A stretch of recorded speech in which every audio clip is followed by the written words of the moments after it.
हुमायूं कबीर दोस्तों, आप जानते हैं कि लगातार चर्चा में बने हुए हैं। इन दिनों अपना स्टेटमेंट वो लगातार देते हुए दिखाई दे रहे हैं और जो है तो टीएमसी यानी कि तृणमूल कांग्रेस की मुख्यमंत्री ममता बनर्जी को लगातार जो है तो आड़े हाथों ले रहे हैं। कांग्रेस से सस्पेंड किए गए विधायक हुमायूं कबीर ने खुलकर जो है तो अब ये बात कह दी है कि वो आने वाले दिनों के अंदर अपनी पॉलिटिकल पार्टी को ऑफिशियल तरीके से लॉन्च करेंगे। जल्द ही अपनी नई राजनीतिक पार्टी का ऐलान करेंगे और बड़े पैमाने पर चुनावी मैदान में उतरेंगे। खास बात यह है कि कबीर अपने संभावित राजनीतिक साझेदार और एआईएमआईएम चीफ असदुद्दीन ओवैसी के साथ अपनी नज़दीकी का भी खुलकर जो है तो बयान करते हुए दिखाई दे रहे हैं, लेकिन एमआईएम इससे दूरी बनाते हुए दिखाई दे रही है।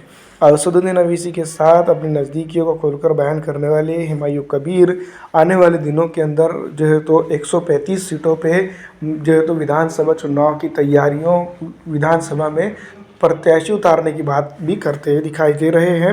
उन्होंने कहा है कि 22 दिसंबर को ऑफिशियल तरीके से लाखों के समर्थकों के साथ जो है तो अपनी पॉलिटिकल पार्टी का ऐलान करेंगे।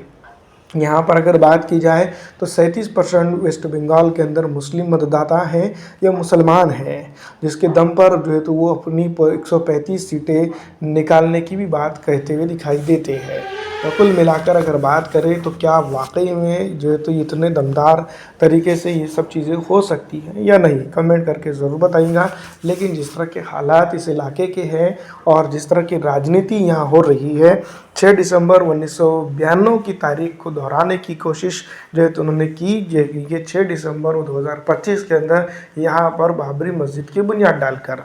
वैसे अगर देखा जाए तो ये चर्चा का विषय बन चुका है, क्या वाकई में जो है तो इस इलाके के अंदर जो है तो वो अपने आप को जिस तरह से बंगाल के ओवैसी बता रहे हैं, वो क्या वाकई में मुमकिन हो सकता है या नहीं।